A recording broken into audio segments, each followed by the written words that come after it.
Kami meminta tolong kepada orang tua suami saya untuk menjaga putri kami yang berusia 4 tahun. Mereka berkata terus terang, beri kami 12 juta rupiah setiap bulan, kami akan urus cucu kalian. Kalau tidak, bawa saja dia pulang. Kalian yang melahirkannya. Ya kalian yang harus merawatnya. Jangan harap bisa bergantung pada kami yang sudah tua ini. Apa yang terjadi setelah vonis yang terasa begitu pahit itu? Para pembaca yang budiman, saya ucapkan terima kasih atas waktu Anda. Semoga Anda semua senantiasa diberkahi kesehatan. Dinginnya musim hujan di kota Malang saat itu terasa seperti ribuan jarum tajam yang menusuk masuk melalui celah-celah jendela kayu reot di kamar kos kami. Saat itu pukul 2 dini hari. Suasana begitu hening hingga aku bisa mendengar dengan jelas suara rintik hujan yang jatuh satu persatu di atap seng yang dingin. Satu-satunya cahaya di dalam kamar sempit, seluas kurang dari 20 meter persegi itu, berasal dari layar sebuah komputer desktop tua. Itulah satu-satunya alat berharga untuk mencari nafkah bagiku saat itu. Namaku Kirana, seorang pekerja lepas di bidang pembuatan konten dan penyuntingan video. Jika orang luar melihat profesi ini, mereka mungkin akan berkata, hanya duduk di depan komputer, dan uang mengalir dengan sekali klik. Tapi mereka tidak tahu, untuk mendapatkan beberapa rupiah demi membeli sekotak susu untuk putriku, aku harus menukarnya dengan malam-malam tanpa tidur hingga kelelahan, dengan rasa sakit yang menusuk di bahu dan leher, seolah seseorang baru saja memukul kepalaku dengan palu godam, dan seluruh masa mudaku terkubur di depan keyboard. Proses eksporting videoku kembali gagal di angka 99% untuk ketiga kalinya malam itu. Aku menghela napas yang berat dan getir. Kuambil cangkir berisi kopi instan dingin di atas meja dan meneguknya seteguk. Aku berusaha keras membuka mataku yang merah dan berat. Besok pagi adalah tenggat waktu penyerahan proyek kepada klien. Jika terlambat, aku harus membayar popok dan susu putriku bulan ini dengan uang pinjaman. Tepat pada saat itu, sebuah batu keras memecah keheningan malam dari sudut tempat tidur. Anya, putriku yang berusia 4 tahun, kembali gelisah. Dia lahir prematur. Sistem kekebalan tubuhnya lemah. Jadi, setiap kali cuaca di dataran tinggi Jawa Timur ini sedikit berubah, dia akan jatuh sakit. Batuknya yang terus-menerus seolah menguras isi perutnya. Aku segera melepaskan tetikus dan berlari ke sisinya. Dahi putriku panas sekali. Dengan sigap, aku mengambil handuk hangat untuk menyeka tubuhnya dan menepuk-nepuknya dengan lembut agar ia kembali terlelap. Dari luar pintu terdengar suara gemerincing. Bayu, suamiku, mendorong masuk motor bebek lawasnya. Pakaiannya basah kuyup oleh embun malam. Wajahnya cekung dan pucat karena kelelahan setelah kerja lembur di sebuah perusahaan kargo. Bayu adalah seorang staf kantor yang rajin, seorang pria pendiam yang tidak banyak bicara, tetapi memiliki hati yang hangat dan rasa cinta yang mendalam pada istri dan anaknya. Melihatku memeluk anak kami, ia bergegas melepas jaketnya, melangkah dengan sangat pelan agar tidak mengejutkan Anya, lalu ia melingkarkan lengannya, memeluk kami berdua dari belakang. Kehangatan dari dadanya yang menembus lapisan tipis bajuku membuat pangkal hidungku terasa perih. Anya demam lagi? Iya mas, kamu istirahat saja, biar mas yang jaga dia. Kalau begini terus, kamu bisa jatuh sakit. Suara Bayu terdengar serak dan tercekat. Aku menggelengkan kepala, mencoba memaksakan seulas senyum yang kaku. Sudah mau selesai, mas?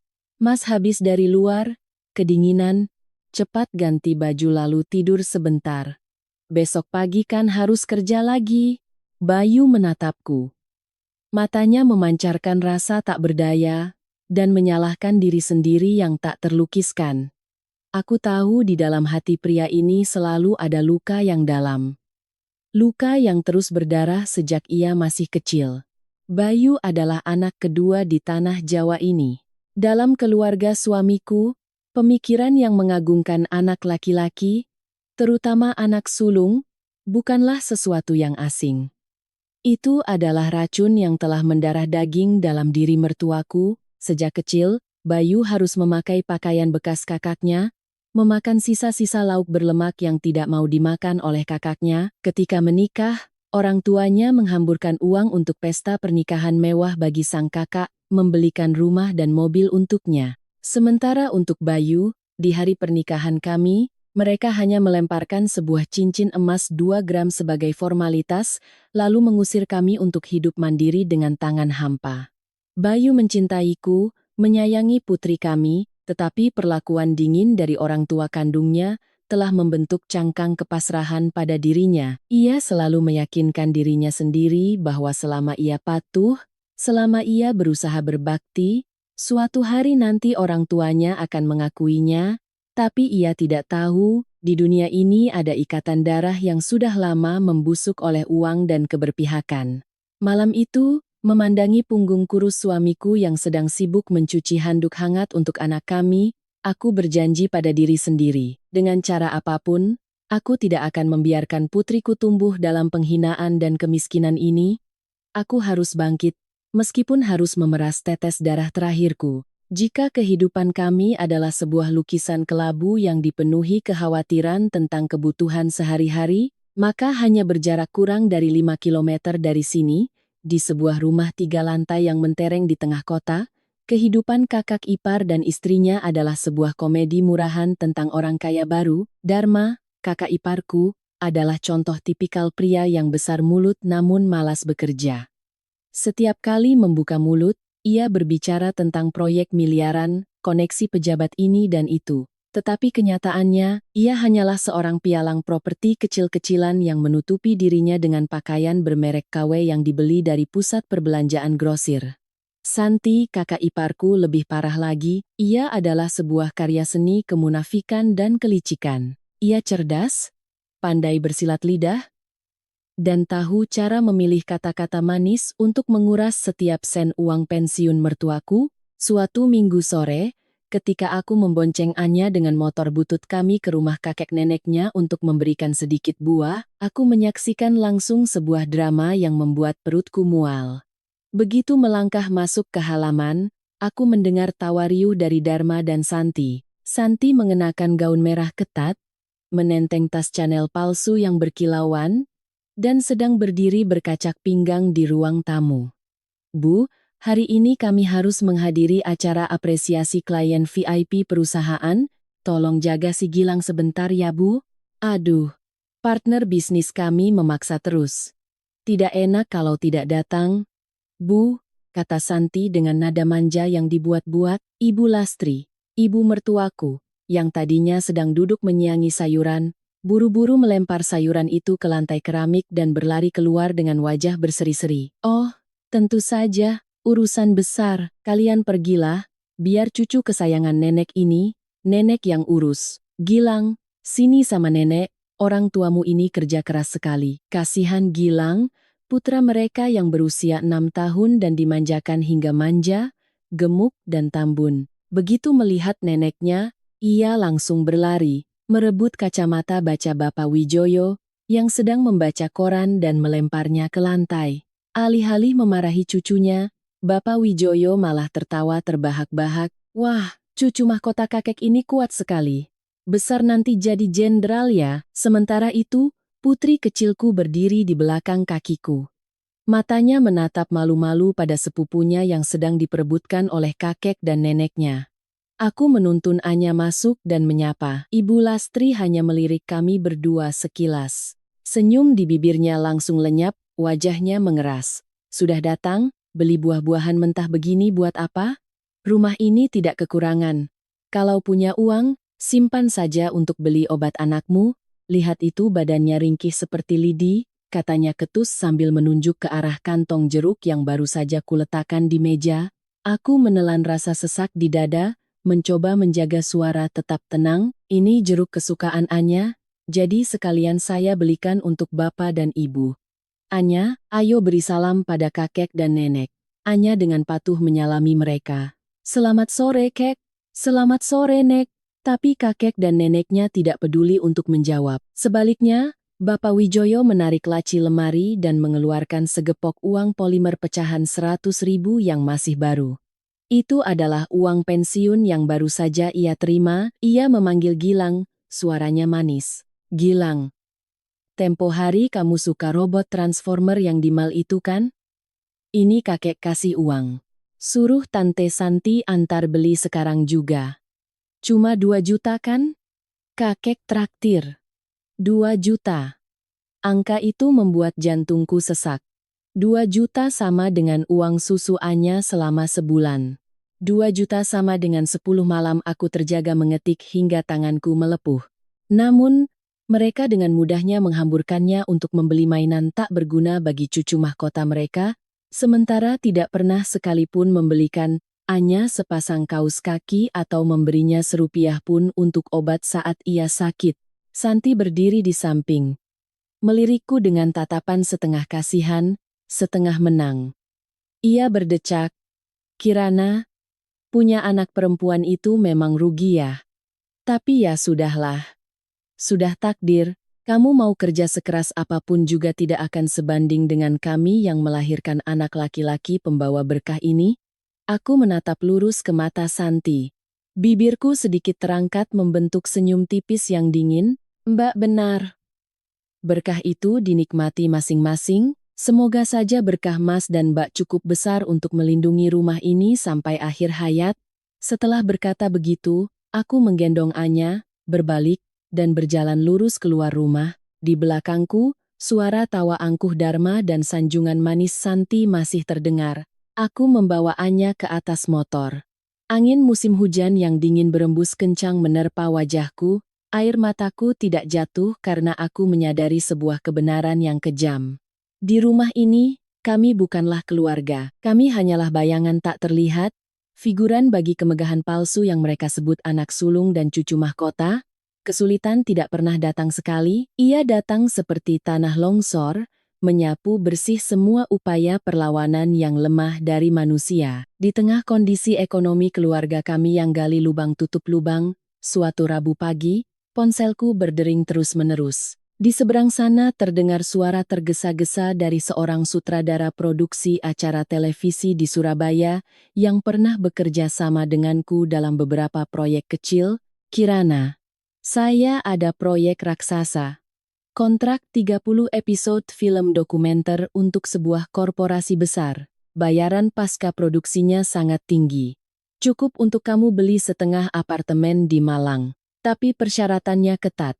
Kamu harus kerahkan seluruh tenaga, serahkan 3 episode setiap minggu, dan sama sekali tidak boleh terlambat. Bisa?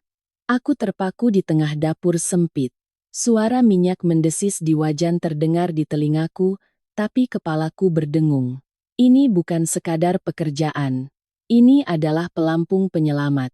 Ini adalah satu-satunya tiket bagi kami untuk keluar dari kubangan lumpur kemiskinan dan penghinaan dari keluarga suami. Jantungku berdebar kencang.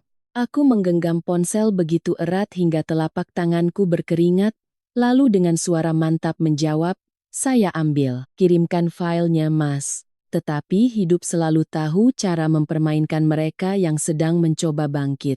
Sore itu juga, guru di PAUD negeri menelepon, memberitahu bahwa Anya tertular cacar air, batuk parah, dan harus istirahat di rumah untuk isolasi. Aku bergegas menjemputnya, melihat anakku dengan wajah memerah, napasnya panas, terbaring lemas di pelukan gurunya. Hatiku seperti diiris-iris pisau. Malam itu ia demam tinggi terus-menerus. Bayu mengambil cuti setengah hari, berlari ke sana kemari membeli obat dan mengompresnya. Melihat tumpukan file video berukuran ratusan gigabyte yang menunggu di komputer, lalu melihat putriku yang merintih di tempat tidur, aku merasa terjebak di antara dua penjepit yang kejam. Jika aku melepaskan proyek ini, kami akan selamanya hidup dalam kemiskinan. Jika aku memeluk komputer, siapa yang akan merawat putriku melewati penyakit ini? Waktuku benar-benar habis, makan malam hari itu berlangsung dalam keheningan yang menyesak. Bayu menyantap nasi dingin dengan kecap asin. Matanya tidak berani menatapku langsung. Ia tahu betapa pentingnya proyek ini bagiku, bagi keluarga kecil kami. Setelah pergulatan batin yang hebat, Bayu meletakkan sendoknya, meraih tanganku yang gemetar. Suaranya berat dan penuh keputusasaan. Kirana, bagaimana kalau kita titipkan Enya ke kakek dan neneknya selama sebulan? Hanya siang hari saja. Malam nanti Mas pulang, Mas jemput. Kamu butuh waktu untuk kerja. Di kantor Mas lagi dikejar target, tidak bisa cuti panjang. Mendengar kalimat itu, punggungku terasa dingin. Ingatan tentang tatapan merendahkan dan uang 2 juta yang mereka lempar untuk mainan Gilang kembali muncul dengan jelas. Aku menatap Bayu. Tatapanku campur aduk antara kasihan dan marah. Mas pikir bapak dan ibu akan mau? Mas lupa bagaimana mereka memperlakukan aku dan Anya selama ini? Bayu menunduk dalam-dalam. Kedua tangannya yang kasar saling meremas hingga buku-buku jarinya memutih. Ia menggigit bibir. Setetes air mata tertahan di sudut mata pria yang selalu menanggung ketidakadilan itu. Mas tahu. Mas tahu. Mas tidak becus sudah mendorongmu ke situasi ini. Tapi bagaimanapun juga, mereka adalah darah daging. Melihat cucunya sakit, Mas tidak percaya mereka bisa sekejam itu. Biar Mas yang bicara. Hanya sebulan, Dik, pasti akan baik-baik saja. Aku menatap suamiku, menatap matanya yang memerah karena putus asa, tatapan seorang ayah yang tak berdaya. Aku pun memejamkan mata dan mengangguk. Itu adalah keputusan terburuk, tetapi juga keputusan yang menjadi titik balik yang selamanya mengubah ilusi terakhirku tentang apa yang disebut keluarga suami. Akhir pekan itu, kami membawaannya sambil menenteng bingkisan yang lebih besar dari biasanya, melangkah masuk ke rumah mertua. Rumah itu masih berbau campuran parfum murah dan dupa yang khas. Makan malam keluarga sudah tersaji di atas meja kayu jati berukir rumit yang baru saja dipamerkan Dharma. Katanya dibeli dari perajin terkenal, meskipun aku tahu itu adalah produk dari bengkel mebel di pinggiran kota. Hierarki dalam keluarga ini terlihat jelas dari posisi duduk dan pembagian makanan. Bapak Wijoyo dan Ibu Lastri duduk di tengah, Dharma dan Santi duduk di kedua sisi mereka. Di hadapan mereka ada piring berisi ayam goreng kuning keemasan dan semangkuk rawon yang berlemak.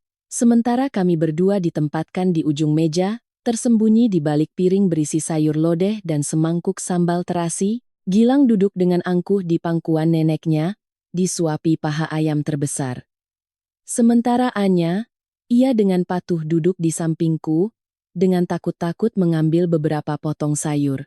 Makan malam berlalu dengan obrolan besar Dharma tentang harga tanah yang akan naik dan rencana tata kota.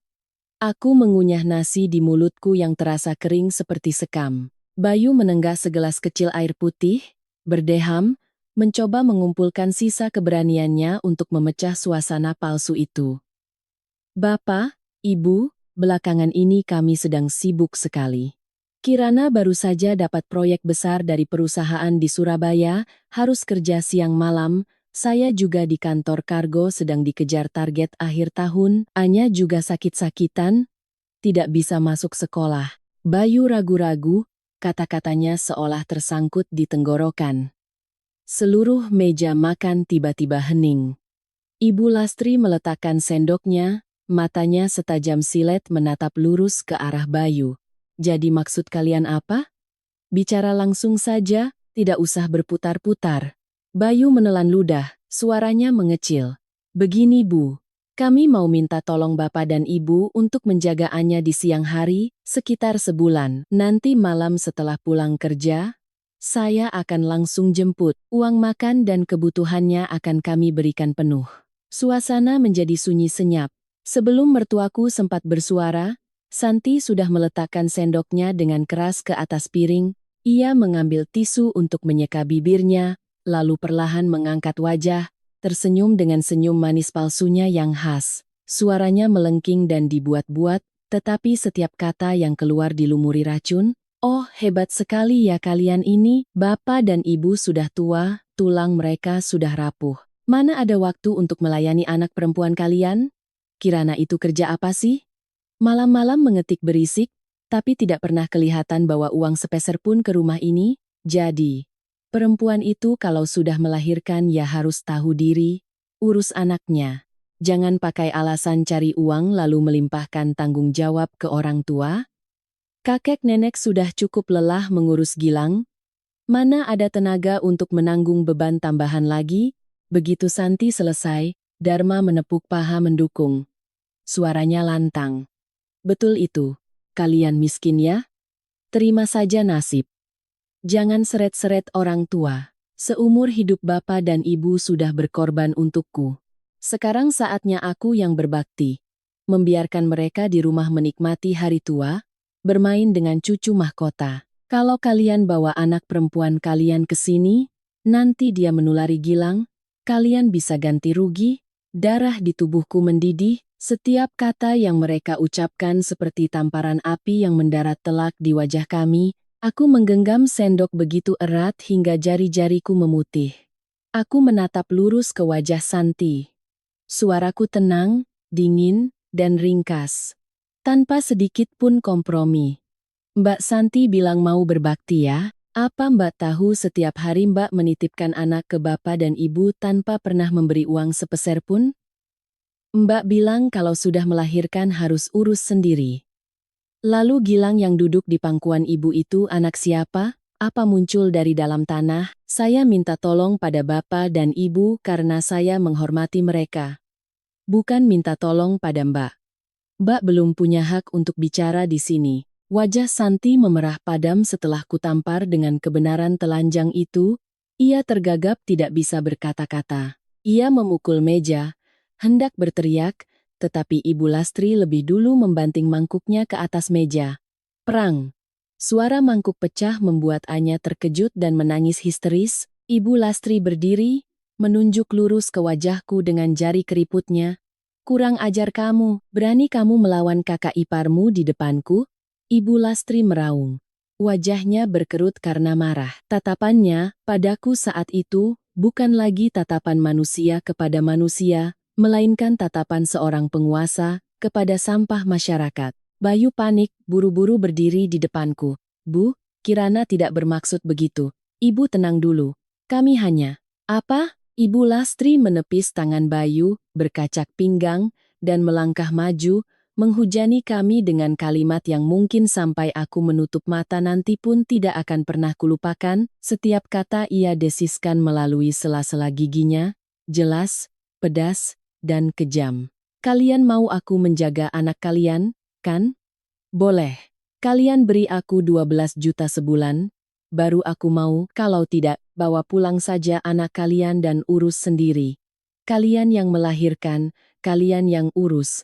Jangan pernah bergantung pada kami yang sudah tua ini. 12 juta. Angka itu bergema di tengah ruangan, memantul di dinding, lalu menghantam gendang telingaku. 12 juta untuk sebulan menjaga cucu kandung. 12 juta untuk seorang anak kecil yang memanggilnya nenek. Sebuah harga yang diteriakkan bukan untuk ditawar, melainkan untuk menghina, untuk menginjak-injak kemiskinan kami. Bapak Wijoyo, pria yang biasanya tampak berwibawa dan patriarkal, saat itu dengan santai menyalakan sebatang rokok. Ia menghembuskan asap putih tebal, lalu dengan sinis melontarkan vonis terakhirnya, tak kalah kejam dari pisau kata-kata istrinya. Ibumu benar, Dharma itu anak sulung. Gilang itu cucu mahkota. Harta benda rumah ini nanti jadi miliknya. Jadi, tanggung jawab kami untuk mengurusnya. Anak perempuan kalian itu nanti, kalau sudah besar juga jadi milik orang lain. Jadi menantu di keluarga lain. Kami tidak punya waktu luang untuk mengurus anak orang lain. Jangan jadi kacang yang lupa kulitnya. Aku terpana. Seluruh tubuhku kaku, aku tidak lagi mendengar teriakan kemenangan Santi. Juga tidak mendengar tawa sinis Dharma. Semua suara di sekitarku seolah tersedot ke dalam lubang hitam yang dalam. Aku menoleh ke arah suamiku. Bayu berdiri membeku. Wajahnya pucat pasi, matanya terbuka lebar menatap orang tua kandungnya. Keyakinan terakhirnya pada ikatan darah yang sakral, ikatan yang selama 32 tahun ini ia pegang teguh, kini hancur berkeping-keping di lantai. Bibirnya bergetar, tetapi tidak ada suara yang keluar. Ia telah mati dari dalam. Perlahan aku membungkuk, menggendong Anya yang gemetar ketakutan. Ia melingkarkan lengannya erat di leherku, menyembunyikan wajahnya yang panas di bahuku. Aku mengelus rambutnya, lalu menatap lurus ke 4 orang yang duduk angkuh di meja makan mewah itu. Tatapanku tidak mengandung kebencian, hanya rasa kasihan. Baik, kami catat ucapan Bapak dan Ibu hari ini. 12 juta.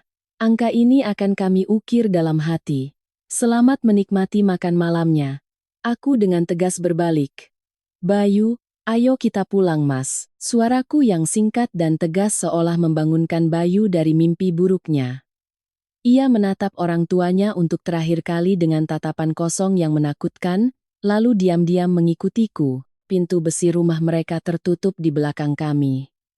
Di luar, malam malang yang kelam dan angin yang menderu terasa dingin menusuk kulit. Aku memeluk Anya, berjalan di tengah kegelapan, hatiku tanpa rasa takut sedikit pun karena aku tahu, sejak saat ini, kami tidak lagi memiliki kerabat di sini. Antara aku dan keluarga ini, kini hanya ada selembar kertas putih, tanpa utang, tanpa budi, dan selamanya tidak akan pernah ada kata maaf. Bayu dengan lunglai mengeluarkan motor bebek lawasnya dari gang sempit.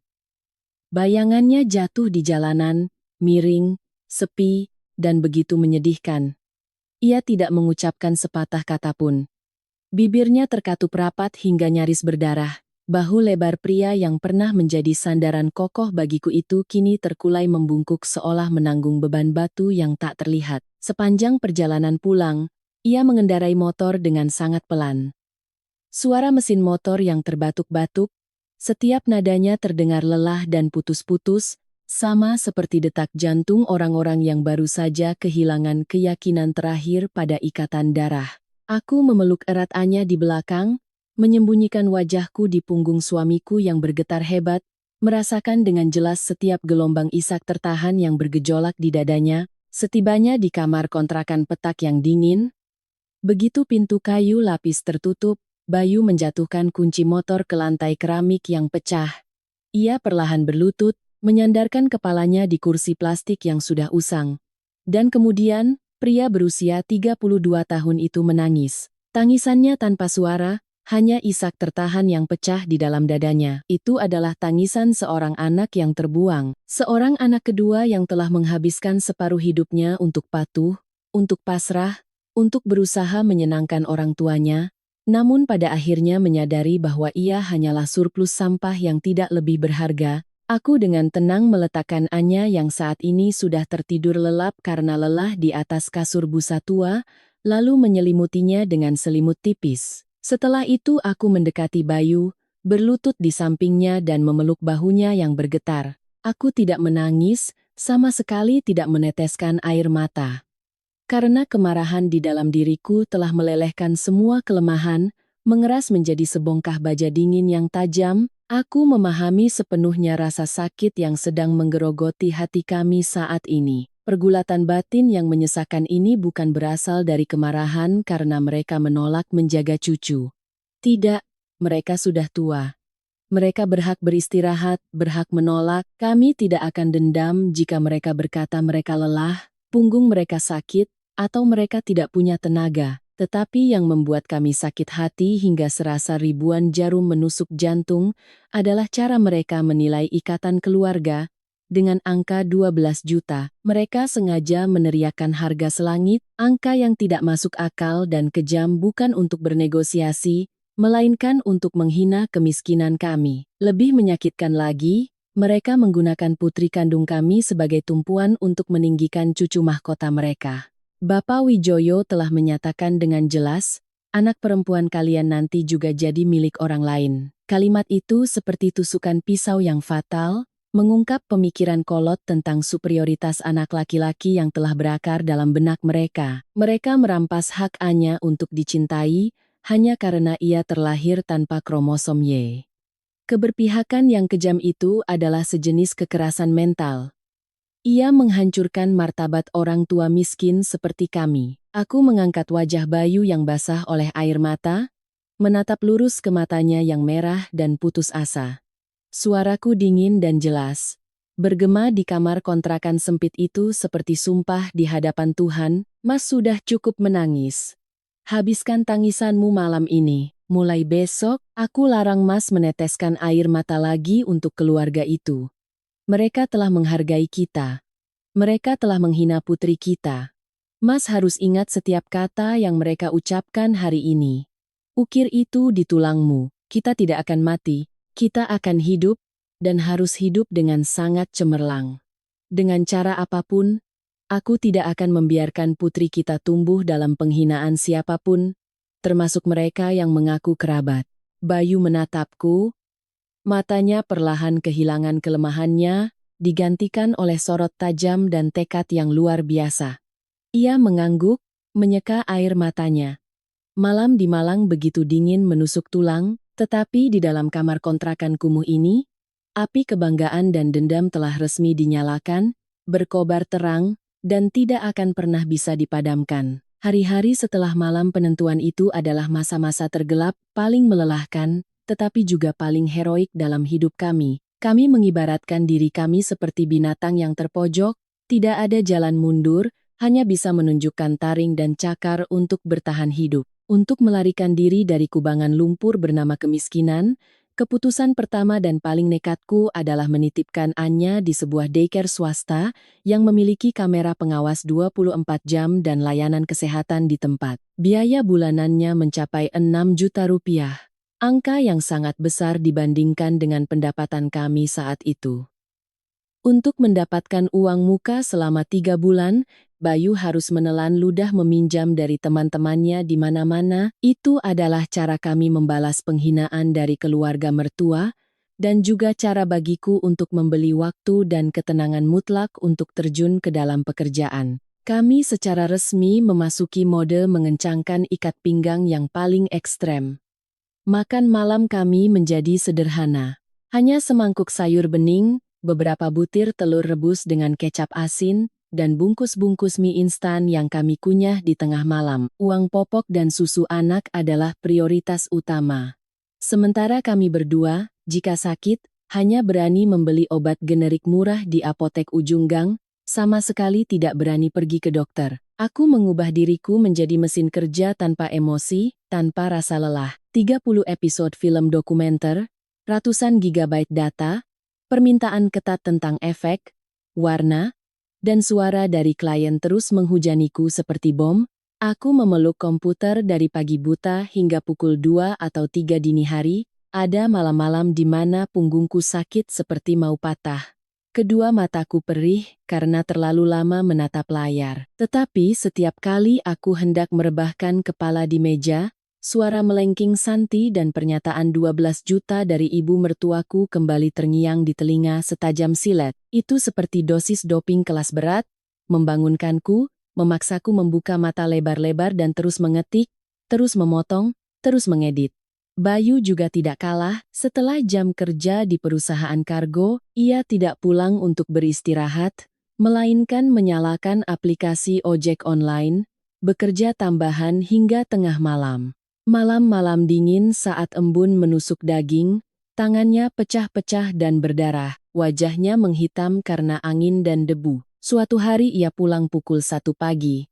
Seluruh tubuhnya basah kuyup karena hujan deras yang tiba-tiba. Kami berdua saling memandang tanpa sepatah kata keluhan, hanya diam-diam membuatkan secangkir jahe hangat, saling berpelukan untuk berbagi sedikit kehangatan. Kami menjadikan penghinaan sebagai motivasi, menelan kepahitan sebagai energi, memeras setiap tetes keringat dan otak terakhir untuk pertempuran mengubah nasib ini. Berkat upaya luar biasa dan tekanan ekstrem dari kesulitan, kualitas pekerjaanku melampaui harapan klien. Episode-episode dokumenter yang kuedit tidak hanya tepat waktu, tetapi juga memiliki warna yang sangat mengesankan, tajam, dan menyentuh emosi penonton. Ketika aku menekan tombol kirim untuk episode terakhir pada pukul 4 pagi di hari tenggat waktu, seluruh tubuhku ambruk di atas keyboard. Aku benar-benar kelelahan, tetapi hatiku terasa ringan, kosong, dan anehnya tenang. Aku telah menyelesaikan tugasku. Sekarang saatnya menunggu benih kepahitan itu tumbuh dan berbuah. 2 hari kemudian, ponselku berdering. Direktur produksi proyek itu menelepon. Suaranya bersemangat. "Kirana, kerjamu luar biasa. Klien sangat puas. Mereka baru saja menandatangani kontrak jangka panjang dengan perusahaan saya dan secara spesifik meminta kamu yang mengerjakan pasca produksinya. Saya baru saja mentransfer seluruh biaya kontrak tahap pertama dan bonus tambahan ke rekeningmu. Cek sekarang ya, Neng. Tanganku gemetar. Aku membuka aplikasi mobile banking. Angka yang muncul di layar bukan lagi beberapa juta receh seperti biasanya. Itu adalah deretan angka nol yang panjang, Rp300.000. Air mataku yang telah kutahan selama berbulan-bulan yang kelam, akhirnya pecah dan jatuh di layar ponsel. Aku menang. Kami secara resmi telah meloloskan diri dari hukuman mati kemiskinan. Proyek yang sukses gemilang itu tidak hanya memberiku sejumlah besar uang secara instan, tetapi juga menjadi landasan peluncuran yang luar biasa bagi karirku. Dengan reputasi yang terbangun dari proyek itu, namaku di dunia penyuntingan film dan konten kreatif lepas mulai dikenal banyak orang. Kontrak-kontrak besar dari Surabaya, Jakarta, dan bahkan klien dari luar negeri berdatangan. Penghasilanku meningkat secara eksponensial. Dari puluhan juta menjadi ratusan juta setiap bulan. Bayu juga dipromosikan menjadi manajer gudang di wilayahnya, berkat kerja keras dan ketekunannya selama bertahun-tahun. Ekonomi keluarga kami meroket seperti layang-layang yang diterbangkan angin kencang. Kurang dari 1,5 tahun setelah malam yang memalukan itu, kami telah melunasi semua utang lama kami. Suatu hari di akhir musim kemarau yang sejuk, kami secara resmi pindah dari kamar kontrakan petak yang lembab ke sebuah apartemen mewah seluas hampir 100 meter kuadrat, terletak di pusat kota Malang di salah satu area paling mahal saat itu. 2 bulan kemudian, sebuah mobil sedan mewah mengilap dikemudikan sendiri oleh Bayu ke tempat parkir gedung kami. Anya dipindahkan ke sekolah internasional, mengenakan gaun-gaun terindah, dan diberi makanan terbaik. Kehidupan yang dulu tidak berani kami impikan, saat makan mie instan dengan air mata kini menjadi kenyataan. Bersamaan dengan peningkatan status materi, kami juga membangun tembok es yang kokoh dan tak tertembus dengan keluarga mertua. Sejak malam kami melangkah keluar dari rumah mereka, kami tidak pernah sekalipun kembali.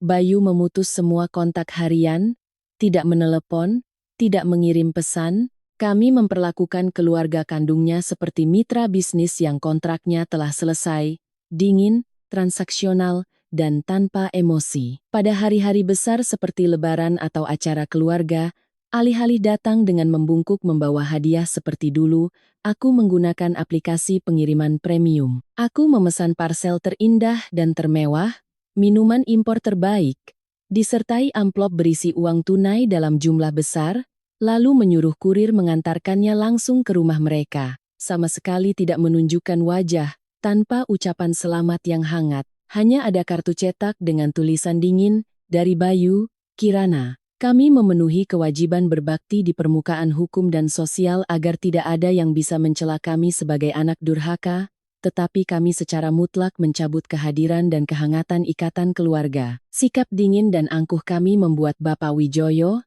Ibu Lastri, dan terutama Dharma dan Santi menjadi bingung, lalu berubah menjadi penasaran dan kesal. Mereka mulai mendengar desas-desus dari kerabat dan tetangga tentang si anak kedua yang dulu miskin kini telah membeli apartemen dan mobil mewah.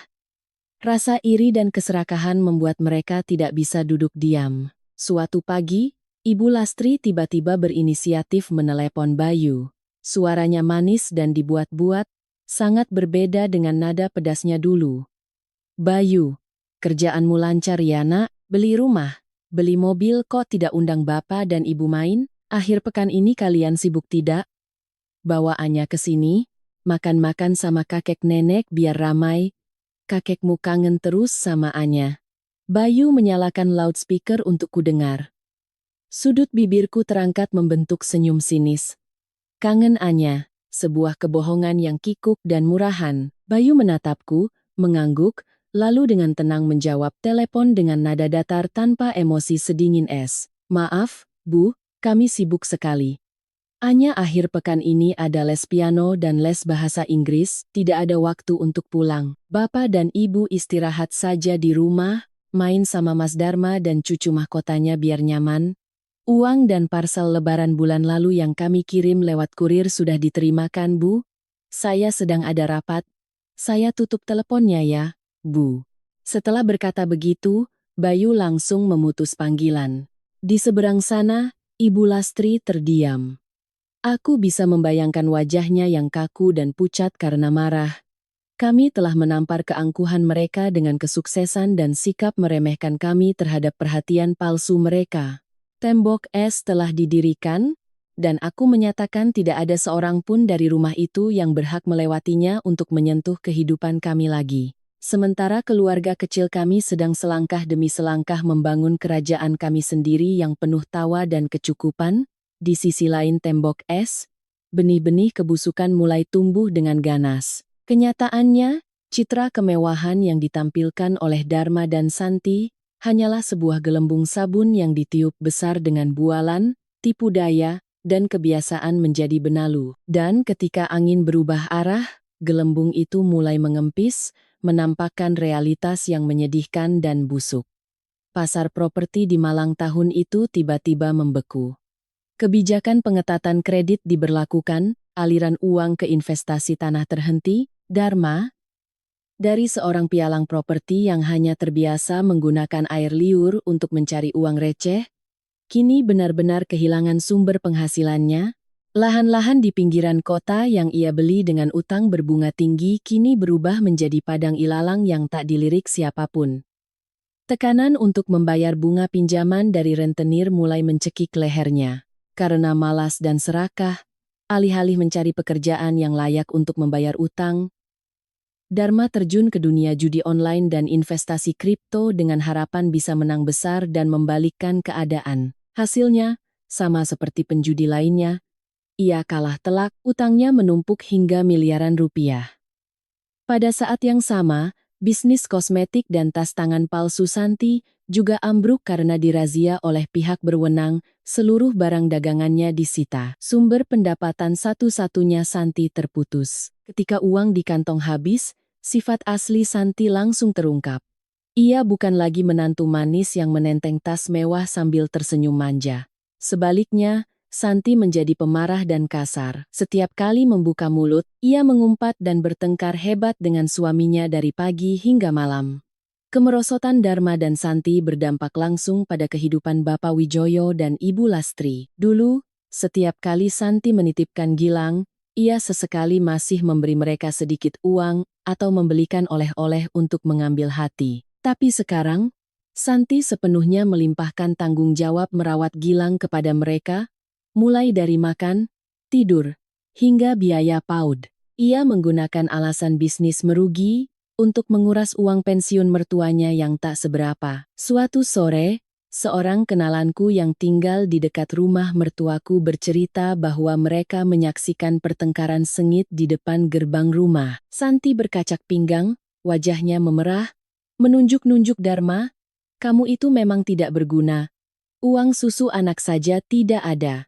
Sana minta sama orang tuamu, kalau tidak, aku bawa Gilang pulang ke rumah ibuku biar keluarga ini punah." Dharma yang pengecut, dengan wajah pucat, hanya bisa tergagap membantah beberapa kali lalu bergegas masuk ke dalam rumah. Namun di hadapan kenyataan tentang kemalasan dan ketidakbecusan anak sulungnya, Bapak Wijoyo dan Ibu Lastri tetap buta secara membabi buta. Mereka menggunakan alasan paling konyol untuk membela putra mahkota mereka. Ibu Lastri berkeliling kampung mengeluh kepada tetangga. "Kasihan anakku si Dharma. Dia sedang bisnis besar, tapi sialnya kena imbas krisis ekonomi. Padahal Dharma itu pintar sekali. Kalau dia sukses, hasilnya bisa berkali-kali lipat dari adiknya yang cuma jadi pegawai rendahan." Pegawai rendahan yang ia maksud tentu saja adalah kami. Mereka menipu diri sendiri, menolak menerima kenyataan bahwa anak yang mereka korbankan segalanya untuk dilindungi, sebenarnya hanyalah parasit yang perlahan-lahan menghisap habis energi mereka. Kebutaan dan kesesatan inilah yang menjadi sumbu sempurna untuk menyulut tragedi yang lebih mengerikan yang akan segera menimpa mereka. Ketika para penagih utang bertato mulai berkeliaran di depan gerbang, melemparkan kantong berisi cat merah dan bangkai binatang untuk meneror, akhirnya borok itu pecah. Dharma dan Santi tidak punya jalan keluar lagi, semua teman dan koneksi Dharma telah meninggalkannya. Di jalan buntu, pasangan ini memutuskan untuk memainkan kartu terakhir mereka. Kartu paling kejam dan hina, yang langsung menargetkan harta simpanan hari tua orang tua mereka. Pada suatu malam hujan gerimis, Santi menyusun sebuah drama yang sempurna. Ia menyuruh Dharma berlutut di tengah ruang tamu dengan air mata dan ingus bercucuran, terus-menerus membenturkan kepalanya ke lantai di hadapan Bapak Wijoyo dan Ibu Lastri. Santi berdiri di sampingnya sambil menggendong Gilang yang mengantuk, menangis tersedu-sedu. "Bapak, Ibu, tolong selamatkan kami. Mas Dharma tertipu teman, sekarang dia punya utang besar dan diancam akan dibunuh. Mereka bilang kalau besok tidak ada uang, mereka akan menculik Gilang. Apa Bapak dan Ibu tega melihat cucu mahkota kalian? Darah daging satu-satunya penerus keluarga ini hidup di jalanan? Tolong selamatkan Mas Dharma, selamatkan keluarga ini." Dharma ikut berakting. Memeluk erat kaki Bapak Wijoyo, meraung-raung. "Pak, tolong Pak. Saya janji ini yang terakhir. Kalau berhasil melewati ini, saya akan mulai dari awal.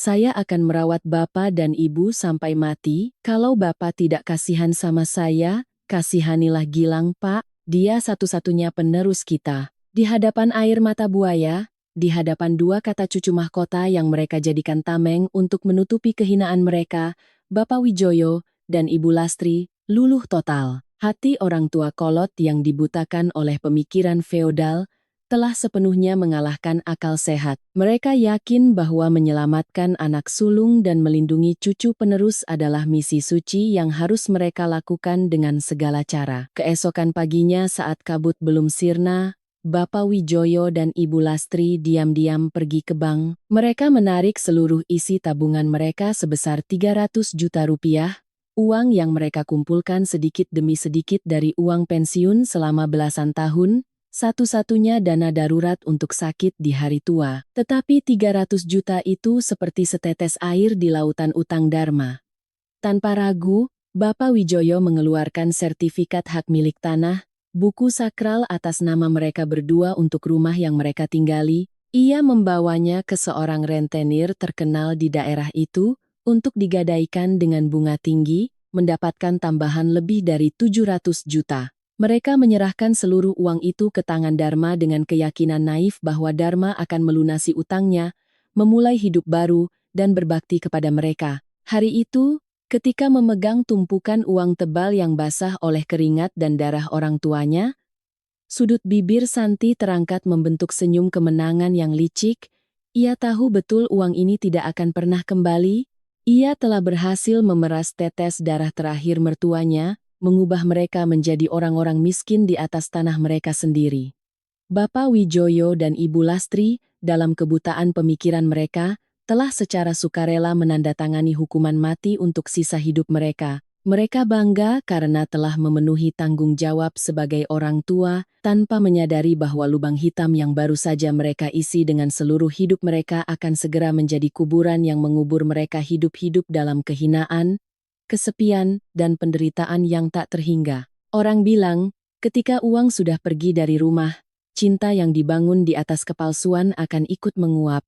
Pepatah itu tidak pernah salah, terutama bagi keluarga yang sudah busuk dari akarnya seperti keluarga suamiku. Badai tidak datang dari luar. Ia mulai menggerogoti dari dalam rumah 3 lantai, yang pernah menjadi kebanggaan Bapak Wijoyo dan Ibu Lastri. Menjelang akhir tahun, cuaca Malang tenggelam dalam dingin yang menusuk, angin musim hujan membawa serta gerimis yang lembab dan lengket, menyusup melalui setiap celah jendela, meniupkan hawa dingin hingga ke dalam selimut. Orang tua di dataran tinggi paling takut dengan cuaca seperti ini, dan Ibu Lastri tidak terkecuali. Penyakit radang sendi dan tekanan darah tingginya kambuh dengan hebat. Ia jatuh sakit, terbaring lemah di ranjang kayu yang keras. Diselimuti 3 lapis selimut tebal, namun tubuhnya masih menggigil.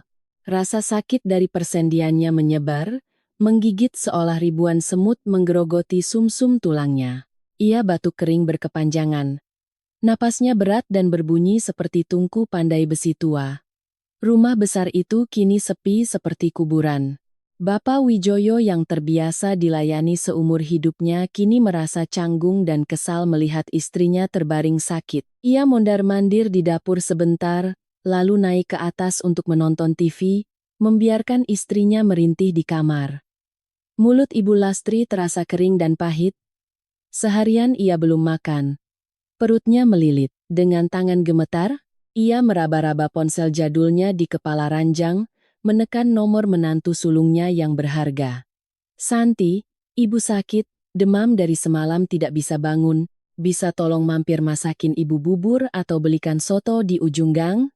Ibu lapar sekali." Suara Ibu Lastri terdengar lemah, penuh permohonan.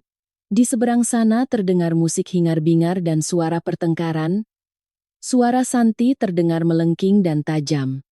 "Ya ampun Bu, kalau sakit ya suruh Bapak beli di luar. Saya ini lagi pusing beresin gudang yang dirazia petugas. Mana ada waktu pulang masak bubur buat Ibu. Nanti sore saya masih harus jemput Gilang, terus ke rumah orang tua saya pinjam uang buat bayar utang suami saya. Ibu urus diri sendiri sajalah. Sudah tua sakit sedikit langsung panggil menantu. Mana ada waktu melayani?" Setelah itu, Santi langsung menutup telepon tanpa sepatah kata pertanyaan tentang kondisi mertuanya. Suara tut, tut, yang dingin bergema di ruangan sepi, menghantam gendang telinga Ibu Lastri. Ia terbaring menatap langit-langit. Setetes air mata asin mengalir dari sudut matanya yang keriput. Perasaan sedih dan terluka mulai merayap. Ia teringat masa-masa saat Dharma dan Santi menitipkan Gilang, bagaimana ia melayani mereka. Ia teringat semua uang tabungan dan sertifikat rumah yang tanpa ragu ia serahkan, namun kini, saat ia terbaring tak berdaya dan hanya meminta semangkuk bubur, menantu itu menolaknya seperti membuang air kotor. Meski begitu, kekeraskepalaan manusia terkadang begitu menggelikan. Meskipun hatinya telah merasakan dinginnya penolakan, Ibu Lastri masih menipu dirinya sendiri. Siang itu, ketika seorang tetangga yang baik hati datang membawakan semangkuk bubur ayam, ia bertanya, "Kasihan ibu, sakit begini kok menantu sulungnya tidak ada yang merawat?" Ibu Lastri buru-buru membela. "Jangan bilang begitu, kasihan anak-anak, mereka sedang sibuk sekali urus bisnis. Santi tadi pagi sudah telepon mau masakin bubur, tapi saya yang larang. Saya bilang saya bisa urus diri sendiri biar anak-anak fokus cari uang." Kebohongan kikuk itu keluar dari mulutnya yang kering, tapi tak bisa menyembunyikan kebenaran pahit di matanya. Cangkang keluarga terhormat itu sedang dikupas lapis demi lapis oleh anak-anak yang mereka banggakan. Ibu Lastri sudah mulai merasakan buah dari perbuatannya, tapi ia tidak tahu bahwa semangkuk bubur dingin hari ini hanyalah awal dari serangkaian tragedi yang lebih mengerikan. Orang bijak berkata, malapetaka tidak pernah datang sendirian. Ketika karma sudah mengetuk pintu, ia akan datang seperti banjir bandang, menyapu bersih semua fondasi yang rapuh. Kekeraskepalaan Bapak Wijoyo dan Ibu Lastri dalam membela anak sulung mereka akhirnya harus dibayar dengan harga yang sangat mahal. Suatu pagi yang dingin, 2 hari setelah Ibu Lastri jatuh sakit, Bapak Wijoyo turun ke halaman belakang untuk menyalakan pompa air.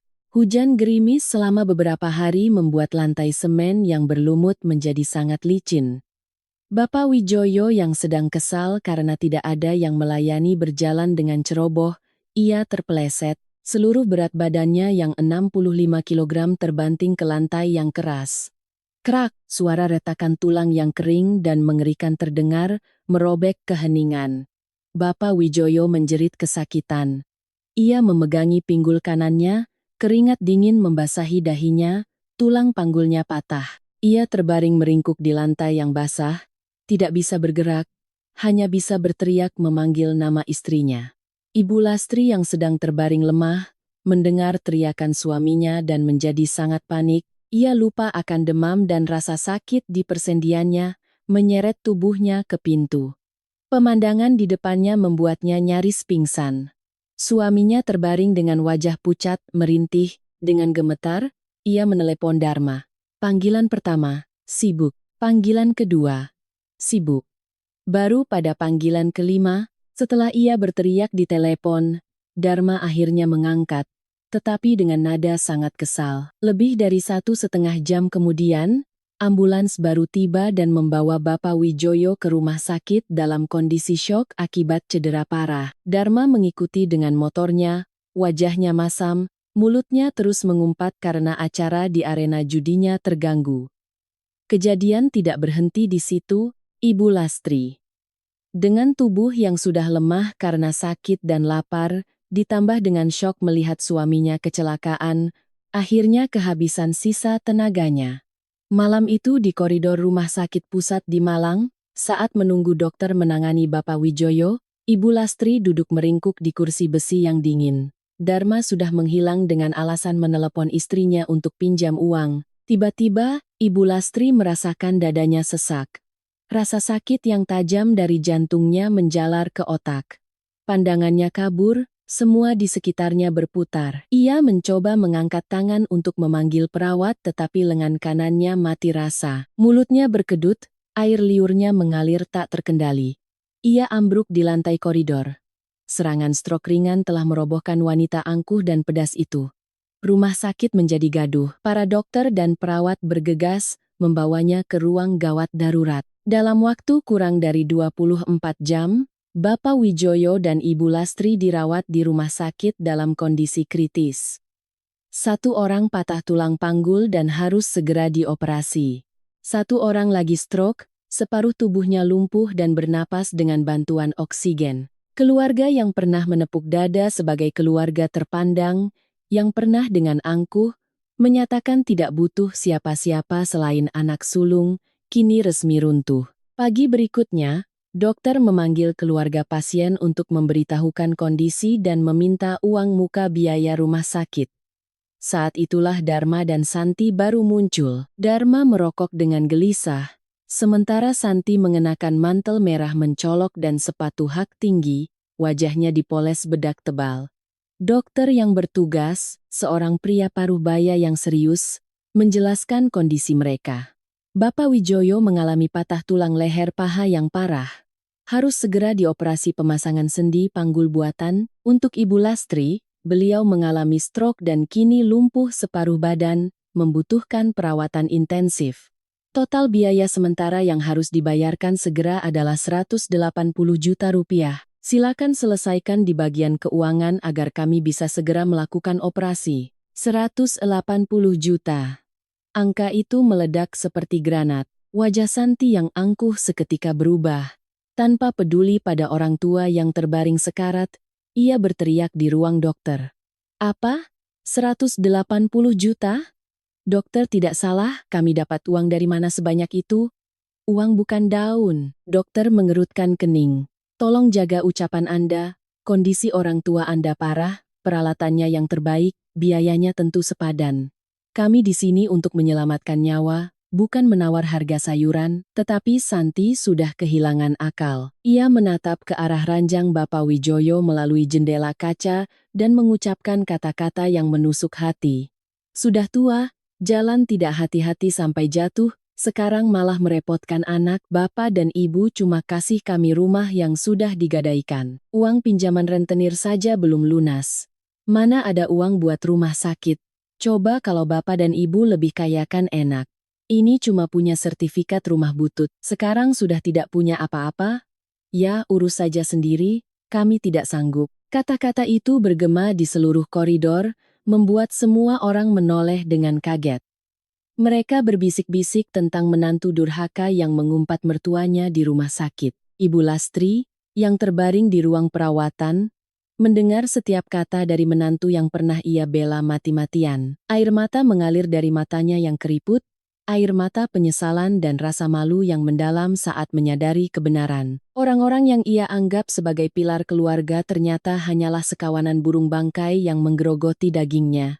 Di hadapan amukan istrinya, Dharma hanya bisa berdiri membeku. Pria hampir 40 tahun yang menyandang gelar anak sulung itu menunjukkan sifat aslinya yang pengecut, alih-alih membentak istrinya atau mencari cara menolong orang tuanya, ia malah celingukan dengan wajah pucat. Santi menarik lengan Dharma. Ayo pulang, nanti kita disuruh bayar. urus diri sendiri saja belum selesai. Dharma dengan ragu-ragu mendekati pintu kamar ayahnya. Ia tidak berani menatap mata ayahnya yang penuh keputusasaan. Pak, Bu, sabar ya. Saya sedang dikejar-kejar preman, diancam mau dibunuh. Saya harus kabur dulu. Bapak dan Ibu urus diri sendiri ya. Saya tidak punya pilihan lain. Setelah berkata begitu, Dharma mematikan ponselnya di depan semua orang, lalu bergegas lari mengikuti Santi. Mereka menghilang di balik pintu lift, meninggalkan orang tua mereka yang sedang berjuang antara hidup dan mati. Ruangan itu menjadi sunyi senyap. Bapak Wijoyo terbaring kesakitan. Air mata mengalir di wajah pria yang seumur hidupnya angkuh itu. Di sekelilingnya, ranjang-ranjang lain dipenuhi anak-anak yang merawat orang tua mereka. Pemandangan itu seperti jarum yang menusuk rasa malunya. Ibu Lastri di kamar sebelah juga tak lebih baik. Ia tidak bisa bergerak, tidak bisa menggaruk saat gatal, dan yang paling memalukan, tidak bisa ke kamar kecil sendiri. Popoknya sudah basah kuyup. Seorang perawat yang lewat bertanya dengan keras, pasien di ranjang 8, keluarganya mana? Kenapa tidak ada yang mengganti popoknya? Apa pasien ini dibuang di rumah sakit? Kata-kata itu seperti tamparan keras. Ibu Lastri memejamkan mata. Di dasar keputusasaannya, ia teringat malam dingin saat ia dengan angkuh berkata, "Kalian beri aku 12 juta sebulan, baru aku mau." Ia teringat tatapan putus asa Bayu, anak yang ia sisihkan. Ia teringat sikap dingin Kirana saat membawa cucunya pergi. Karma memang ada. Dulu ia menghargai cinta dengan 12 juta, dan kini nyawanya dinilai nol oleh anak yang ia korbankan segalanya untuknya. Sejak Dharma dan Santi kabur, rumah sakit terus mendesak pembayaran. Seorang kepala perawat berkata pada Ibu Lastri, "Bu, segera hubungi keluarga. Kondisi suami ibu tidak bisa ditunda lagi. Jika sampai siang ini tidak ada uang muka, kami terpaksa memindahkannya ke perawatan biasa dan tidak bisa dioperasi. Nyawanya bisa tidak tertolong." Ibu Lastri terisak. Perawat itu mengambil ponselnya dan menunjukkannya. Hanya ada satu harapan terakhir, satu pelampung di tengah lautan keputusasaan. Bayu, dengan tangan gemetar, Ibu Lastri memegang ponsel itu seolah memegang bara api. Menelepon anak yang telah ia perlakukan lebih buruk dari orang asing, meminta tolong pada menantu yang pernah ia hina, harga dirinya memberontak. Tetapi kemudian rintihan kesakitan suaminya dari kamar sebelah terdengar. Rasa takut dan putus asa mengalahkan sisa-sisa harga dirinya. Ia menggigit bibir hingga berdarah, memejamkan mata, dan menekan tombol panggil. Di saat yang sama, di apartemen mewah kami sedang menikmati kopi setelah sarapan. Tiba-tiba ponsel Bayu berdering. Nama Ibu Lastri muncul di layar. Tangan Bayu yang memegang cangkir berhenti sejenak. Ia hendak menolak panggilan itu. "Aku meletakkan majalahku." "Angkat saja, Mas," kataku dengan senyum dingin. "Kita lihat sudah sampai babak mana drama ini. Mari kita lihat seberapa mahal harga dari sebuah keberpihakan yang buta." Bayu menarik napas dalam-dalam, menerima panggilan itu, dan menyalakan loudspeaker. Dari seberang sana, bukan suara angkuh yang terdengar, melainkan isak tangis yang pilu dan penuh penyesalan. "Bayu, Bayu, nak, tolong selamatkan Bapak dan Ibu, nak." Suara Ibu Lastri yang hancur dan memalukan itu terdengar melalui telepon, menghantam pikiran orang-orang yang pernah ia usir. Pertarungan psikologis paling sengit, pembalasan dendam paling pedas, secara resmi dimulai. Suasana di ruang tamu kami yang mewah seketika membeku. Suara tangis Ibu Lastri yang memilukan terdengar begitu menyedihkan, sangat kontras dengan nada bicaranya yang angkuh di masa lalu. "Bayu, Ibu mohon nak. Bapakmu sekarat. Dharma dan Santi sudah menipu kami, mengambil semua uang dan sertifikat rumah, lalu kabur. Rumah sakit minta uang. Kalau tidak ada, mereka tidak mau mengoperasi bapakmu. Ibu lumpuh separuh badan. Tolong kami nak." Permohonan yang keluar dari mulut seorang ibu yang angkuh, yang kini terpaksa merendahkan diri di hadapan anak yang pernah ia campakkan, memiliki beban yang menyesakkan. Aku duduk menyilangkan tangan, mengamati ekspresi wajah suamiku. Bayu tidak berkata apa-apa, tangannya mengepal erat, buku-buku jarinya memutih. 32 tahun disisihkan, 32 tahun menjadi bayang-bayang kakaknya. Dan kemudian tusukan pisau 12 juta yang memutus semua ikatan, semua kenangan itu bangkit dan membakar dadanya. Bayu menarik napas dalam-dalam, ketika ia berbicara, suaranya dingin dan tajam, tanpa emosi. Ia menggunakan nada yang sama persis seperti yang pernah digunakan Ibu Lastri, mengulangi kalimat itu kata demi kata. Ibu salah telepon, bilang sama Bapak, kalau Bapak dan Ibu mau kasih kami 12 juta sebulan, kami akan datang merawat. Kalau tidak ada 12 juta, telepon saja Mas Dharma dan Mbak Santi, harta Bapak dan Ibu sudah diserahkan semua ke cucu mahkota.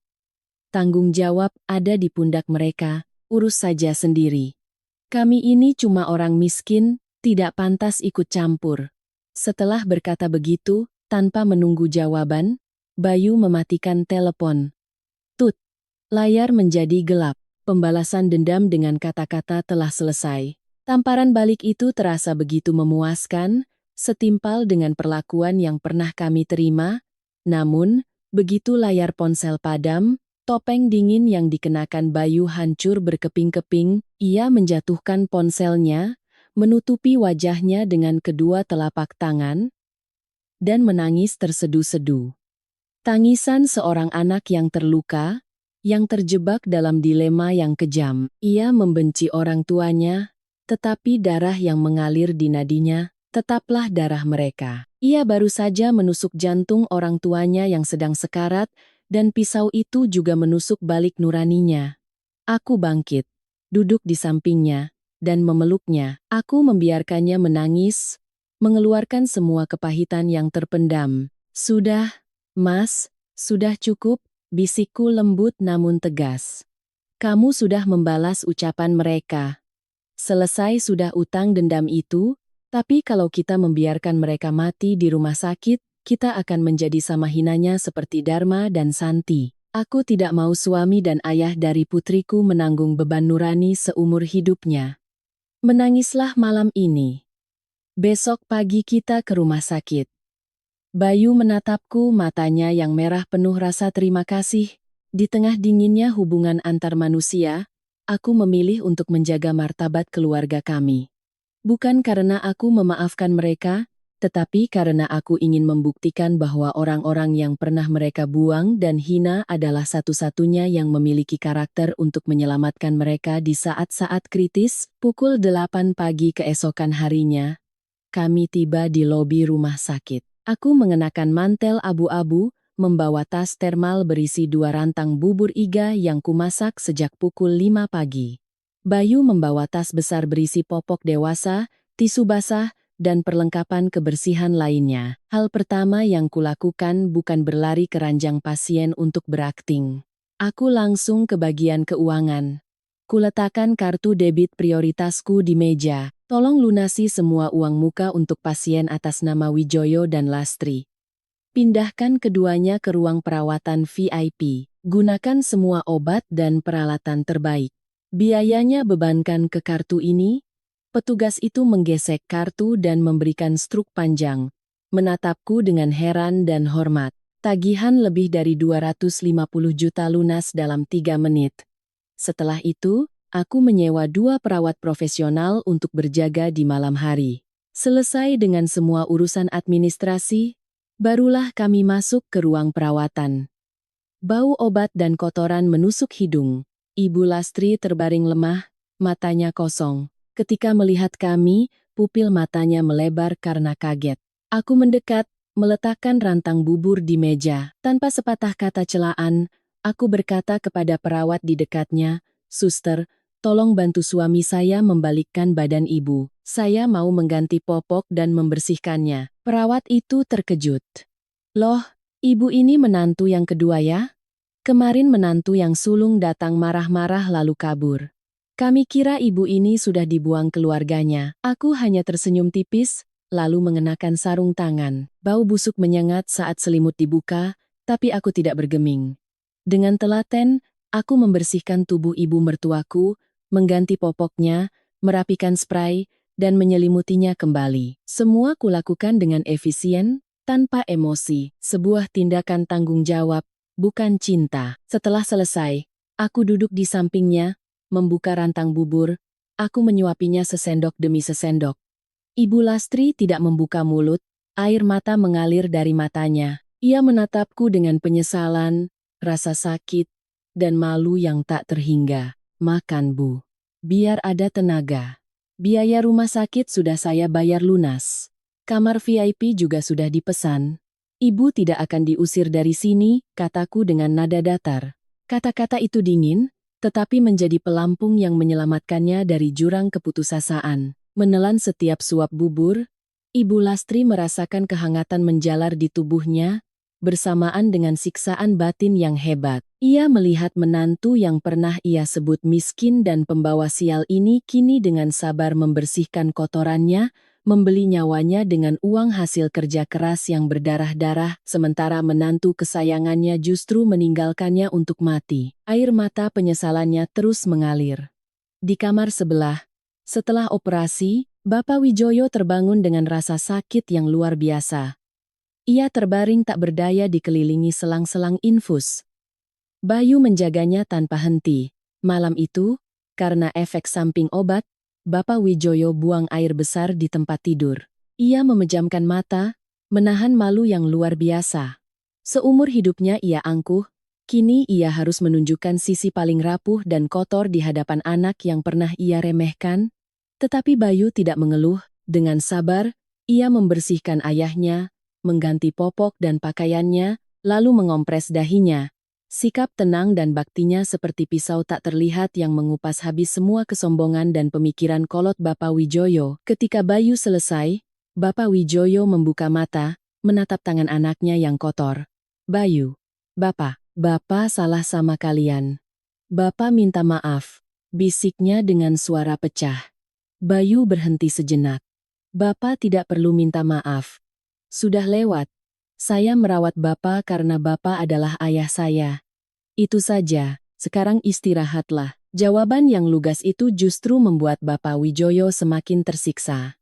Luka di tubuh bisa sembuh, tetapi luka di jiwa yang disebabkan oleh ketidakadilan akan membekas selamanya. 5 hari kemudian, saat kondisi mertuaku mulai stabil, Dharma dan Santi muncul kembali. Mereka mendengar bahwa semua biaya telah lunas. Sifat serakah mereka bangkit.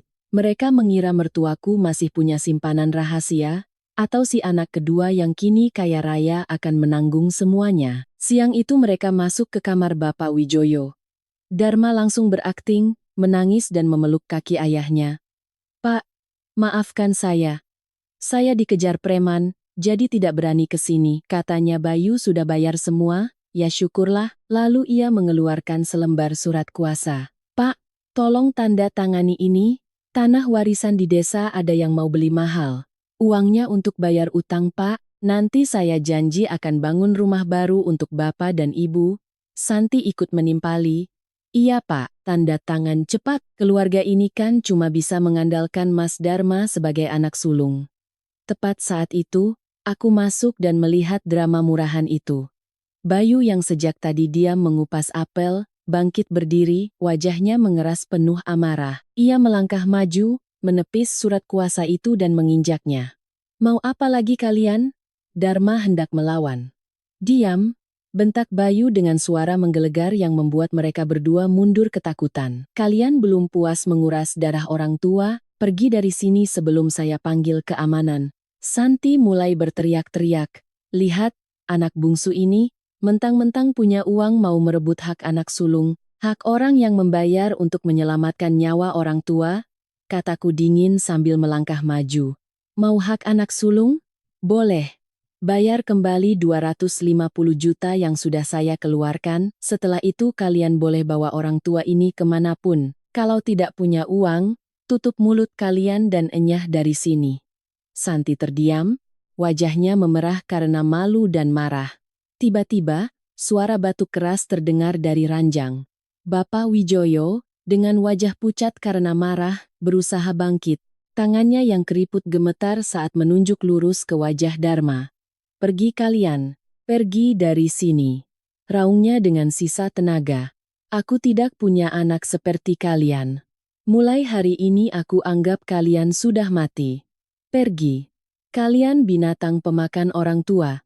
Dharma terpana. Ia belum pernah melihat ayahnya semurka ini. Ia hendak membela diri, tetapi tatapan tajam ayahnya dan aura membunuh dari Bayu membuatnya ciut seperti tikus. Mereka berdua kabur dari kamar itu, tidak berani menoleh ke belakang. 3 minggu kemudian, Bapak Wijoyo dan Ibu Lastri keluar dari rumah sakit. Rumah 3 lantai kebanggaan mereka telah disita oleh rentenir. Dharma dan Santi kabur keluar pulau, meninggalkan putra mereka, Gilang, di rumah nenek dari pihak Santi. Di usia senja, tanpa rumah dan penuh penyakit, mertuaku kehilangan segalanya. Tetapi hidup terkadang mengambil kemewahan palsu untuk mengembalikan nilai-nilai sejati.